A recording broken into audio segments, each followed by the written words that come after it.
Kita mengenal Allah lewat Allah itu sendiri. Lalu kemudian Nabi Muhammad datang untuk menyampaikan keinginan Allah, memperkuat serta menyampaikan tentang ini loh keinginan Allah dari kalian wahai hamba-hambanya. Nggak mungkin sesuatu yang menciptakan dia belakangan dibanding yang dicipta. Alam semesta juga begitu. Adanya alam semesta ini pasti sebelumnya ada yang menciptakan. Dan sudah pasti awal orang yang pertama kali, artinya yang menciptakan itu sudah pasti adalah lebih dahulu dibanding alam semesta. Manusia sudah dimodali fitrah untuk mengenal Allah. Kemudian datang para nabi tadi untuk menjaga, mengawal ini, supaya manusia bisa menggunakan fitrahnya untuk mengenal Allah Subhanahu Wa Taala. Ada orang ingin mengenal Allah melalui Al-Quran, nggak bisa.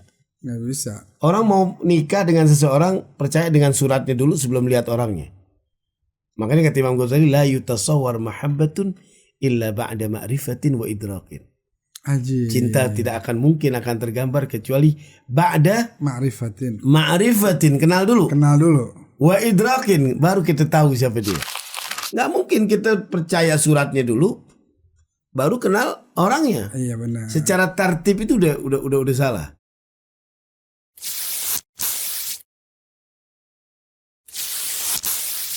Assalamualaikum warahmatullahi wabarakatuh. Apa kabar teman-teman, para pemirsa We Talk Podcast? Mudah-mudahan dalam keadaan sehat walafiat. Kembali lagi bersama kami di sini.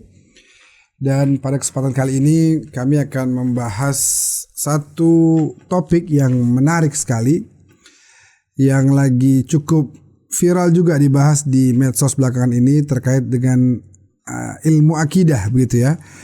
Maka tentu kita akan bahas pada kesempatan kali ini bersama guru kita Al-Habib Haikal bin Hussein Al-Aidrus. Assalamualaikum Habib. Waalaikumsalam warahmatullahi wabarakatuh. Kaifa halukum habibana? Alhamdulillah sihha meniha. Hal antum bi khairin wa lutfin wa afiyatin? Wa sihha wal afiyah. Amin, Allahumma amin. Itu katanya ada domir sya'an di situ. Apa tuh? Jadi umpama kaifa haluk, bagaimana kabar kamu?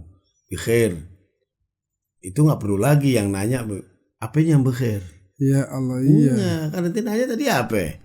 Kaifa haluk hali bi khair. Iya, nggak usah diulang lagi. Ada yang disimpan di situ. Itu kalau bahasa Indonesia ada yang apa tuh? Lengkap ya? Ah iya, kalimat lengkap. Muhammad pergi kemana? Muhammad pergi ke pasar. Kan bisa juga ke pasar. Oh iya benar. Subjek, predikat, objek. Iya. SPO ya. SPOK. Kata keterangan, nanti keterangan kerja, keterangan tempat itu. Nah, zaman itu ejaan of vision, ejaan OYD. Iya. Kayaknya beda generasi deh. Mohon maaf. Benar. Agak rooming dikit. Benar. Itu kita zaman ditulis di papan tulis dulu. Masya Allah. Papan bor namanya. Al-Ustadz Ya'kulut Tobashir. Habib, Habibana, apa tuh tadi tuh kata antum yang lagi ngetren apa? Ngetren tentang akidah, Habib. Pembahasan tentang ketuhanan, ya kan? Yang sangat menarik sebenarnya bagi kaum muslimin. Mereka seperti ada pendalaman baru lagi gitu. Yang dulu mungkin pernah dipelajari di masa sekolah, tapi kemudian mungkin sudah lama tidak terbahas. Akhirnya belakangan ini mulai terbahas lagi. Karena teringat ada ceramah dari Syekh Mutawalli Sya'rawi rahimahullah rahmatal abrar wa nafa'ana bihi wa bi'ulumih.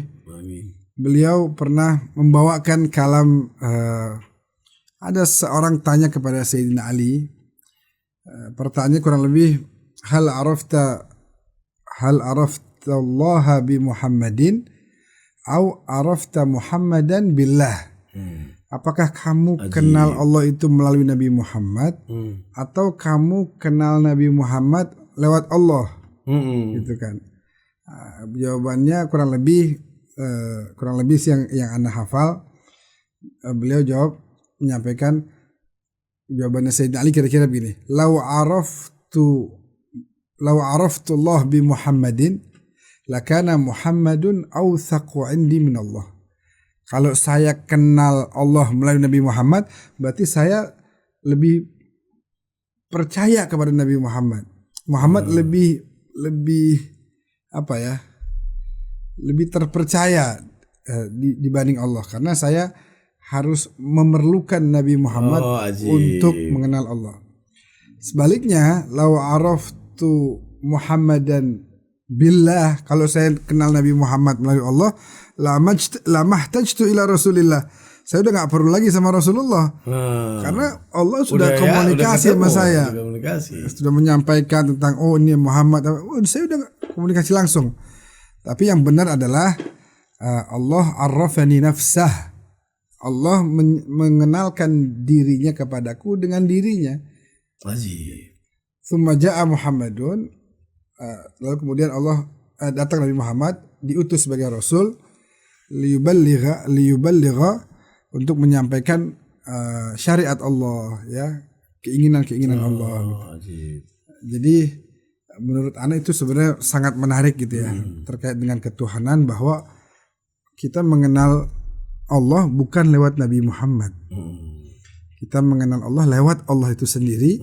Lalu kemudian Nabi Muhammad datang untuk menyampaikan keinginan Allah, memperkuat serta menyampaikan tentang inilah keinginan Allah dari kalian wahai hamba-hambanya.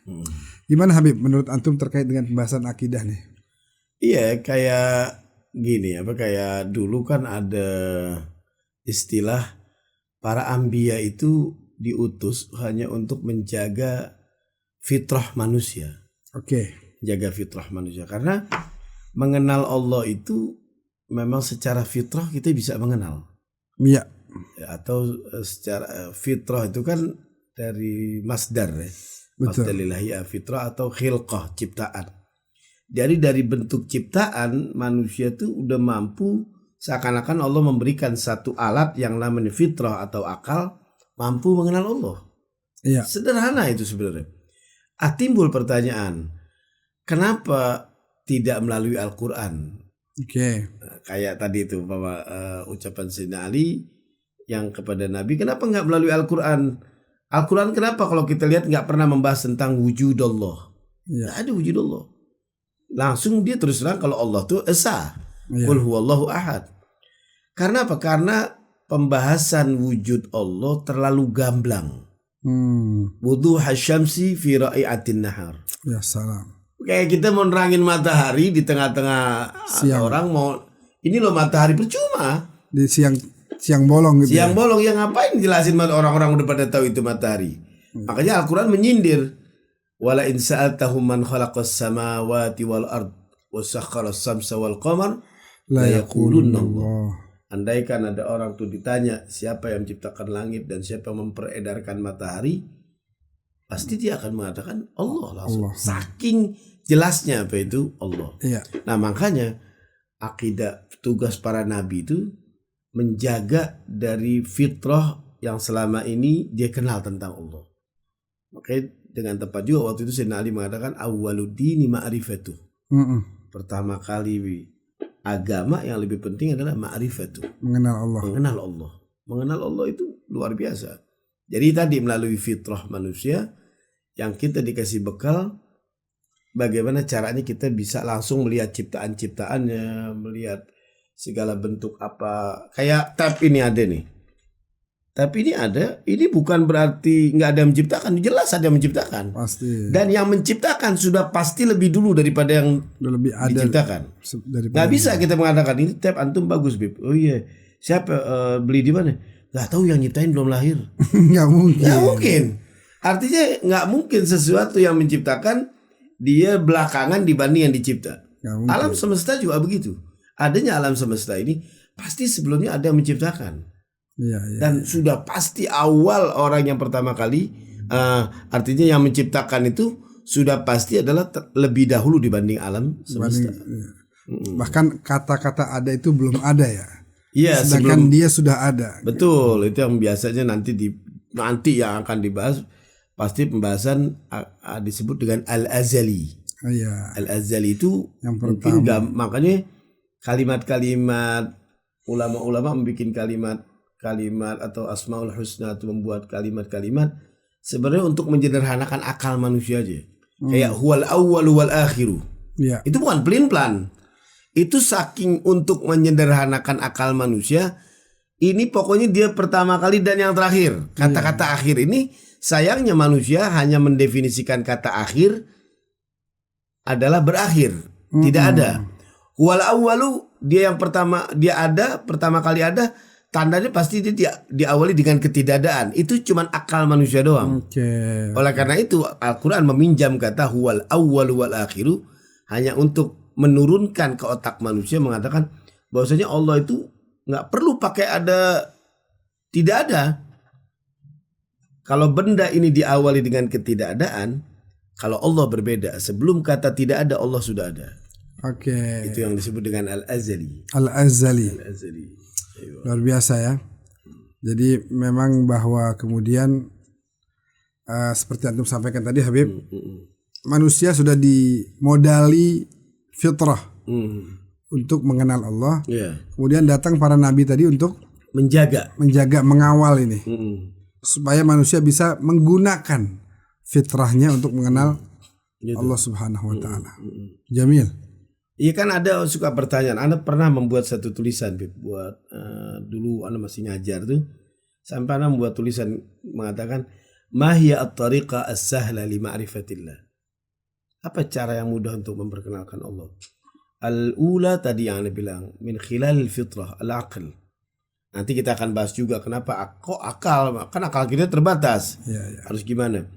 Nah fitrah ini Allah kasih bekal ada beberapa mungkin. Pertama diantaranya ada al-khawf, walaupun ini bertentangkan. Al-khawf takut. Ada hubbul kamal. Cinta kepada kesempurnaan. Ada hubbul istitla. Rasa pengen tahu kalau kata kita ini kepo. Fudul. Satu lagi syukur. Al-khawf takut aja umpama. Contoh. Manusia diberi rasa takut. Sekali lagi nih para ulama akidah juga mempertentangkan, bukan berarti yang semakin takut semakin beriman pada Allah, bukan. Tapi sifat rasa takut yang dibahas. Itu pasti ada dalam manusia. Umpama Obi sama Zain mampir di sini. Udah mampir, pulang dari tempat antum malam.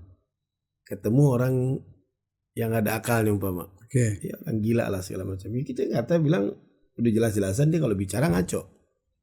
Tiba-tiba dia ngomong gitu, antum negorin. Sebagaimana tuh antum, akhlaknya antum kan suka negorin siapa aja. Mau kemana, mau ke ini, iya. Ini dari negor jadi ngobrol. Iya jadi ngobrol. Sama. Panjangan dia. Sama. Ya sama. Kirain akhlak. Terus dia bapak nanya, ini tamu antum mau pulang, Beb? Iya. Hati-hati loh, di situ ada pohon rubuh, macet jalanan.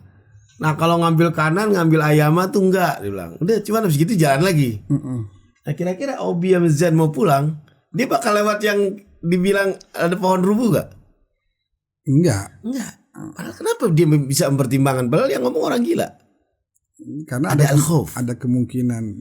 Al-khawf, takut. Ada rasa takut. Jangan-jangan. Nah kata-kata jangan-jangan itu Allah kasih bekal.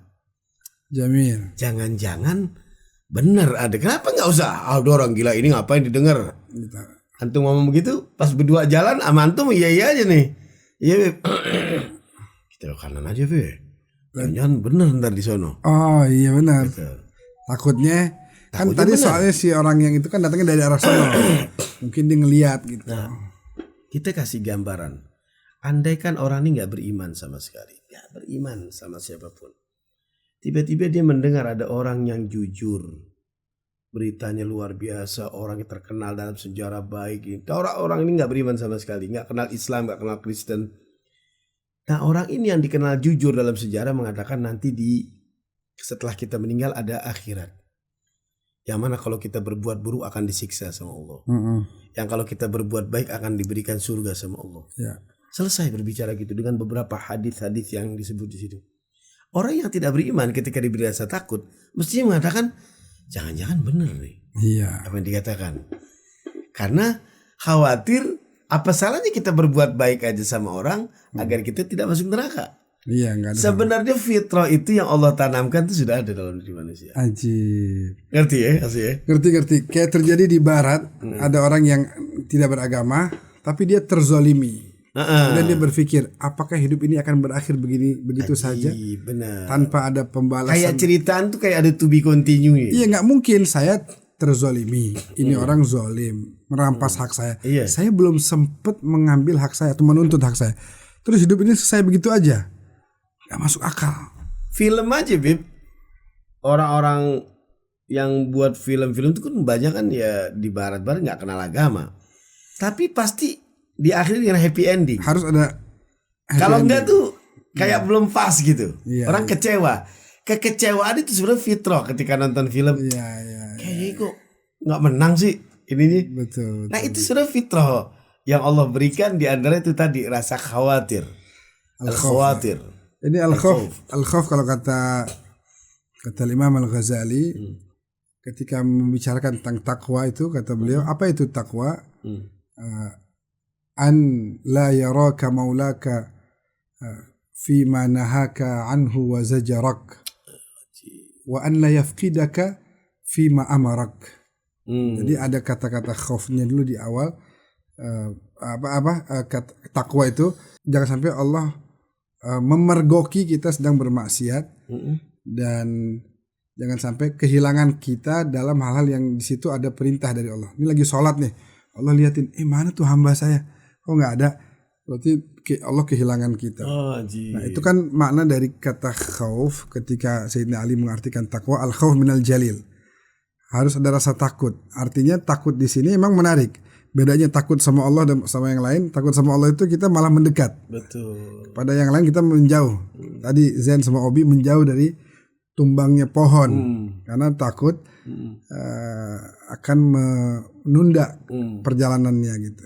Tapi kalau kita takut kepada Allah justru akan membuat kita semakin dekat. Betul. Dan kata ulama, orang tuh bisa takut kuncinya ada pada ilmu, Habib.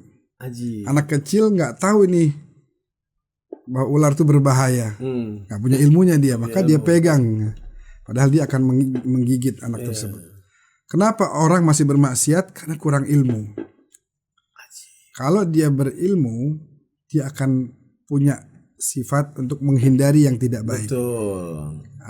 Ada ustadz bagus tuh, singkat, padat banget begini. Kamu takut hujan, siapin payung. Takut kedinginan, siapin jaket. Dan lain sebagainya. Takut neraka, ya siapin dong hal-hal yang bisa menghindarkan kamu dari neraka. Betul. Itulah takwa. Itulah rasa takut yang Allah inginkan sebenarnya. Bukan takut tuh kita gemeteran, kita iya. Tapi justru takut yang membuat kita menjadi malah senang, bahagia, selamat. Mungkin di antara kita takut sama Allah juga karena Allah yuhitu bikulli syai'. Meliputi semua. Kita mau lari kemana? Iya benar. Kita mau lari, mau kemana mau lari? Bisa. Yahitu bikulli syai', dia meliputi semua, jadi kita nggak bisa kemana-mana sama Allah untuk takut ini. Betul. Itu luar biasa. Nah berikutnya Bib, katanya disebut hubul kamal. Iya, mencintai kesempurnaan. Jadi orang ini mungkin Anda sering bicara Pak Antum. Ada orang umpama nggak cerdas nih, dibilang nggak cerdas pasti marah dia. Iya. Hatta pakai maaf pembukaannya. Ya, afwan, anak. Maaf. Antum nggak apa ya, nggak apa Royid. Nggak, Anda takut antum marah. Nggak apa Royid, apa? Antum kagak cerdas ya. Ya Allah. Ya Allah. Aduh. Kenapa dia sedih? Karena itu bagian ketidaksempurnaan. Subhanallah. Antum kita biasa aja nih, dan kita tahu mama kita punya teman sering ketemu bercanda segala macam, tahu kualitas dia bercanda sama kita baru datang tiba-tiba 4 orang nih teman kita yang suka bercanda ngomong gini, Allah antum mau geneh sekarang nih. Iya, makin fresh aja, makin cakep antum.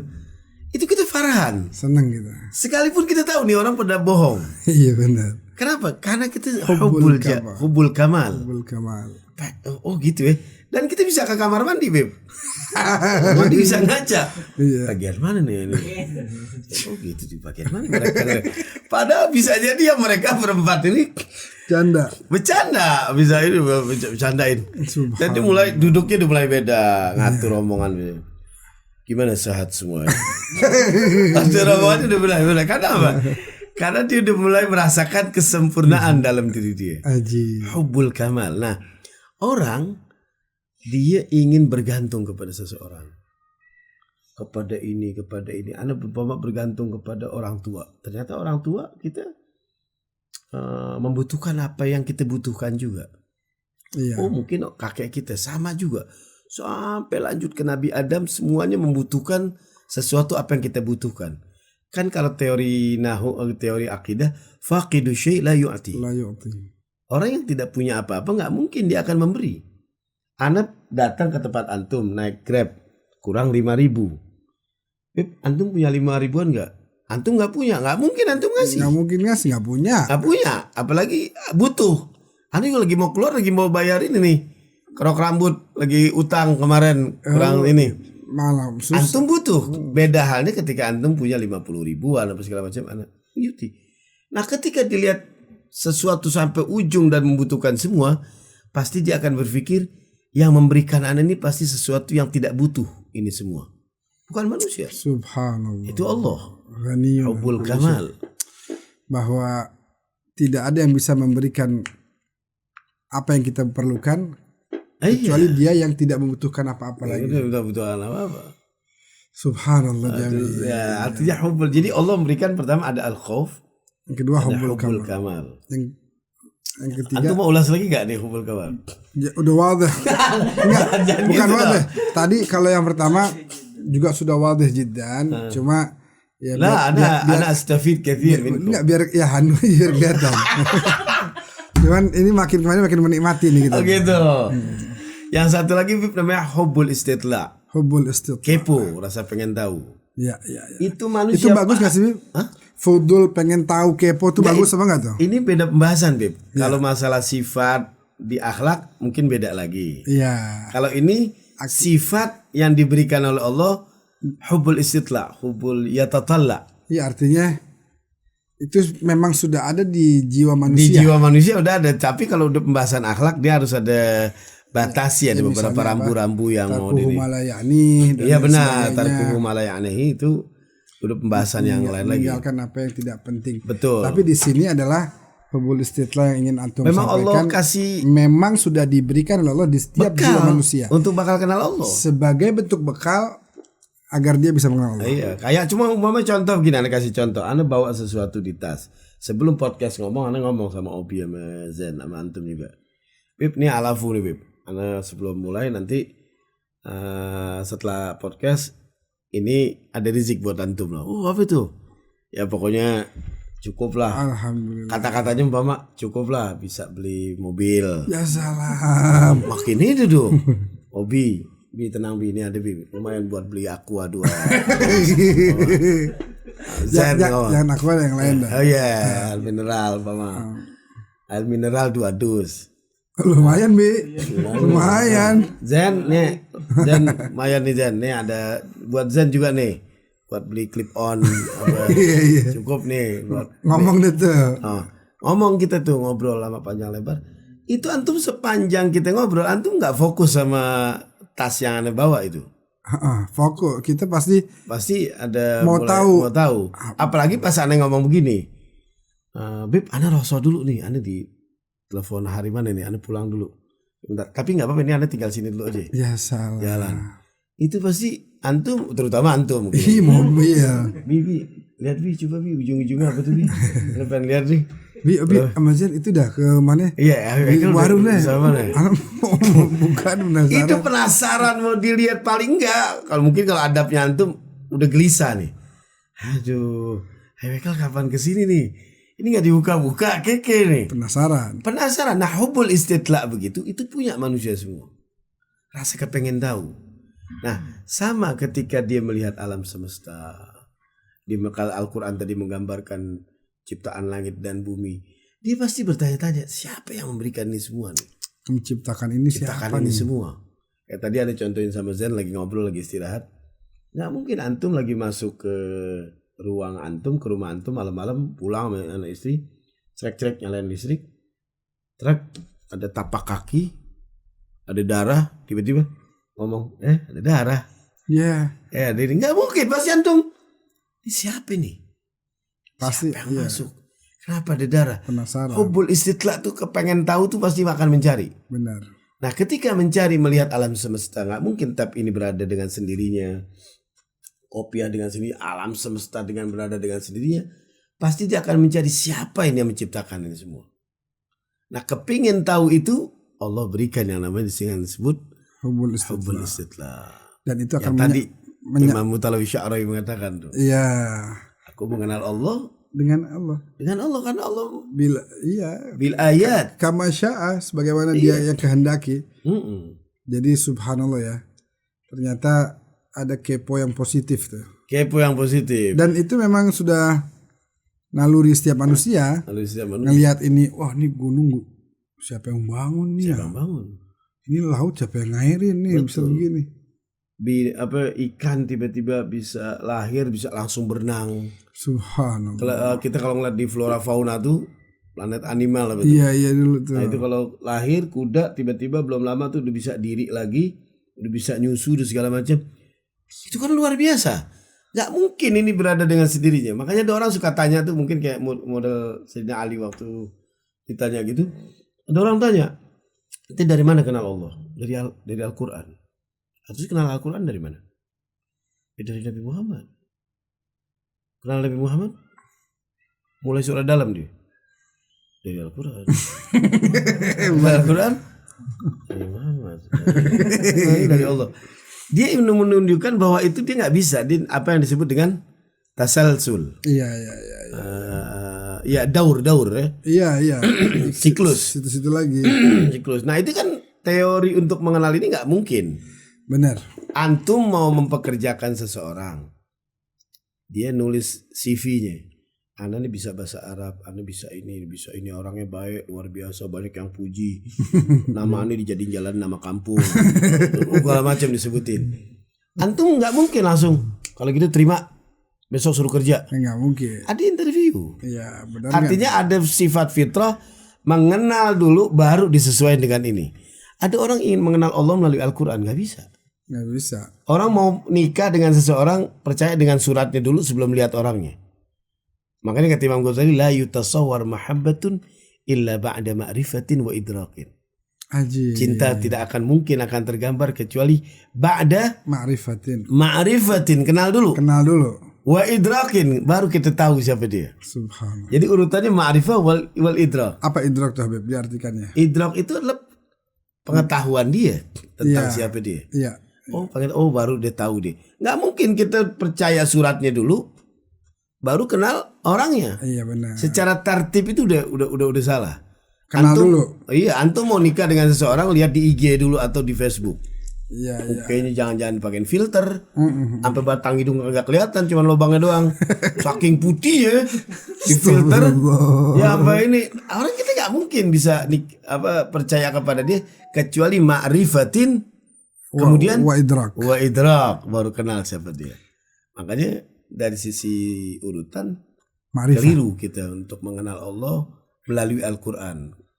Jadi tartibnya salah. Iya. Jadi nanti dia akan timbul namanya siklus. Iya. Obi sama Zen sama teman-teman Obi mulu ya, sayangnya dia ada di sini sih. Iya. Sama Rizky sama Mahdi. Lomba lari, Bib. Siap.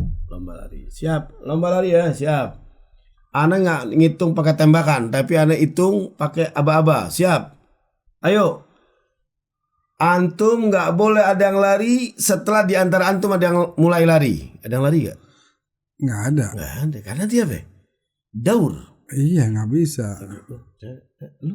Lu dulu deh. Iya. Nggak ada yang lari. Nggak ada. Antum tidak boleh ada yang mulai lari sebelum di antara antum ada yang mulai lari. Ada yang mulai lari. Nggak ada yang lari. Nggak ada. Sama, mengenal Allah juga begitu adalah keliru dengan cara seperti itu. Makanya ada hubbul istitla yang dibekali dengan cara bagaimana dia mengenal ayat-ayat Allah yang selama ini dilihat. Itu pengen tahu tuh kayak gitu. Tanda-tanda yang ada ini ya. Kayak kelapa tuh Habib. Kelapa tuh airnya masuk gimana caranya tuh? Makanya disuntik. Kan ini batok semua. Cara masuk ini gimana tuh? Batok nih. air bisa masuk gimana tuh, ada rasanya lagi. Ada rasanya, subhanallah. Ya kata Habib Zain kan begitu. Itu jeruk tuh, salak, kenapa bisa begitu tuh kulitnya? Rapi bener. Benar, susun. Siapa pegawainya siapa tuh yang bikin begitu? Ajib. Itu kan tanda kebesaran Allah semuanya. Jeruk bisa begitu. Duren. Betul. Ya kan ada durinya biar nggak dimakan sama musang, biar kita yang makan. Ajib. Benar. Tapi yang paling menarik tuh kelapa itu. Air ada di atas tuh gimana? Kan apa dia naik tuh dari pohon. Iya. Terus yang ini kan batok tuh full. Gimana cara masuknya tuh? Dan airnya itu bisa menetralisir semua. Bisa sehat. Itu masa orang nggak nyampe sih sampai situ ya? Artinya itu tadi kalau dia punya hubbul istitla, dia akan berpikir harusnya tuh. Ini gimana nih? Gak mungkin manusia.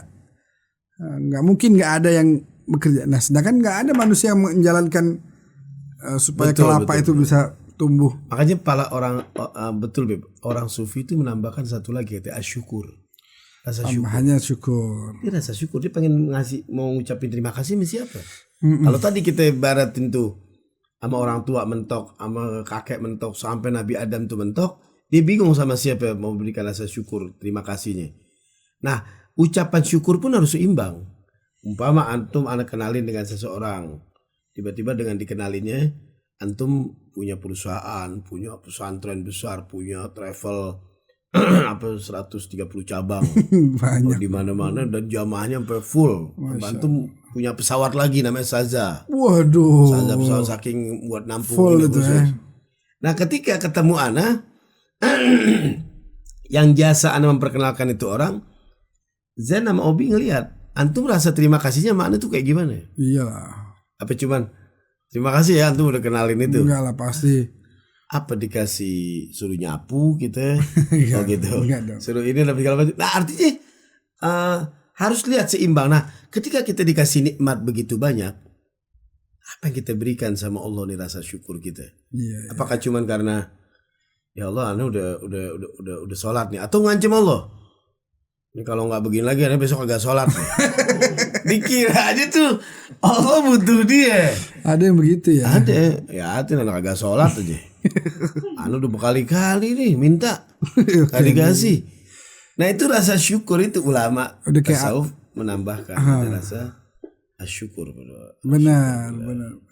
Jadi ada orang yang menganggap bahwa dia akan ibadah setelah mendapatkan apa yang dia inginkan. Padahal untuk mendapatkan apa yang dia inginkan harus bertakwa. Kalau ayatnya kan tadi antum bicara urutan misalnya. Begitu juga untuk mendapatkan apa yang kita inginkan, urutannya menurut Al-Quran, wa may yattaqillah baru yaj'al lahu makhrajan. Nanti wa yarzuqhu min haitsu la yahtasib. Bertakwa. Bertakwa dapat jalan keluar, dapat rezeki. Betul. Jangan dibalik, tunggu ada rezeki dulu, ntar kalau enggak saya enggak mau bertakwa nih. Oh iya. Jangan dibalik urutannya, bertakwa, jalan keluar, rezeki. Aneh kemarin menarik. Nggak apa-apa ya nerangin di orang-orang pulau tuh begini. Bedanya orang bersyukur sama orang kufur billah tuh sederhana.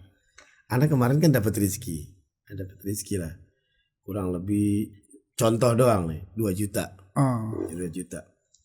Nggak lama lagi ada beberapa bangunan rumah Ana tuh ada yang perlu Ana perbaikin. Iya. Ya Allah ini perbaikin. Taruhlah habis 1.500.000. Iya. Ana bilang begini. Alhamdulillah, Pak rumah pas lagi begini kebetulan kemarin dapat rezeki. Itu enak tuh. Enak. Orang yang nggak bersyukur beda. Baru dapat duit, ada aja yang dikeluarin rumah, numpang mampir doang nih. Padahal duit itu Allah siapin buat itu. Buat itu sebenarnya. Jadi jangan sampai kita udah berubah lagi udah cara berpikirnya. Jadi syukur ya. Syukur. Obi ada kasih Bi, nih. Obi dikasih mulu tadi. 1 juta Bi. Masya Allah, nikmat benar. Masih Bib, masih yo. Ya Allah, anu segala macam. Di luar ada siapa Bi? Ada Zen Bib, panggil. Zen, 3 juta. Obi tadi berapa? 1. Obi 1 juta. Itu yang tadi syukur langsung kagak tuh. Ya aku 1 juta. Langsung kecewa tuh. Kenapa? Karena dia menganggap bahwa rasa bersyukur dia tuh dianggapnya kok banyakan dia gitu. Padahal tadi dia senang tuh. Tadi senang. Terus sebetulnya berubah drastis hanya karena melihat nominal yang dikasih tadi. Iya kan? Tuh 3 juta tuh ya, biar udah gitu nasihatannya ini lagi. Nanti makanya pokoknya antum sering ibadah. Udah agak dengar lagi tuh sering ibadah tuh. Iya. Kenapa gue 1 juta Izin 3 juta. Tapi kalau dia fokus terhadap apa yang dia dapatkan saja. Dia dapatkan nggak pada usah saat itu. lihat orang lain.